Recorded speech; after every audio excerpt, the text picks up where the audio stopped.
Je voulais revenir avec vous aujourd'hui sur un petit événement qui s'est passé sur un plateau, celui du plateau de Jean-Marc Morandini. J'ai été invitée pour discuter avec le vice-président des Républicains. Jusque-là, vous allez me dire, tout va bien.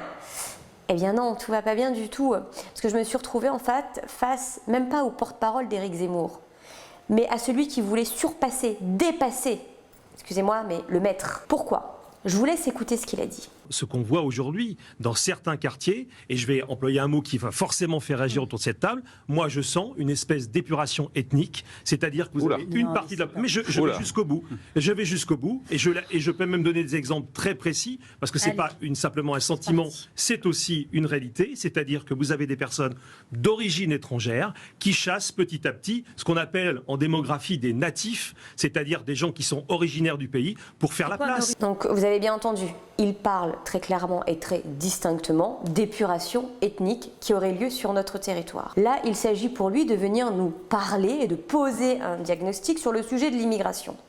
Déjà, rappelons-le, il y a des mesures qui ont été mises en place depuis le début du quinquennat sur le sujet de l'immigration, parce que oui, et je l'avais dit en épisode 1 de cette chaîne YouTube, nous devons pouvoir parler d'immigration de façon apaisée et tout à fait honnête. La loi Asile-Immigration qui a été mise en place dès le début du quinquennat prévoit cela justement, d'avoir une politique migratoire ferme, d'avoir un droit d'asile qui ne soit plus dévoyé et surtout d'avoir des mesures pour venir mener une politique d'intégration complète. Mais là, ce que vous dites, monsieur, en parlant de ce terme que je n'ai même plus envie d'employer, vous êtes en train de tenir des propos racistes qui vont à l'encontre des valeurs de notre République que vous dites vouloir défendre et d'ailleurs que vous portez dans le nom de votre mouvement. On ne peut pas vouloir prôner une nation apaisée, unie et soudée si on passe son temps en permanence à venir pointer du doigt, à venir cibler une partie de la nation.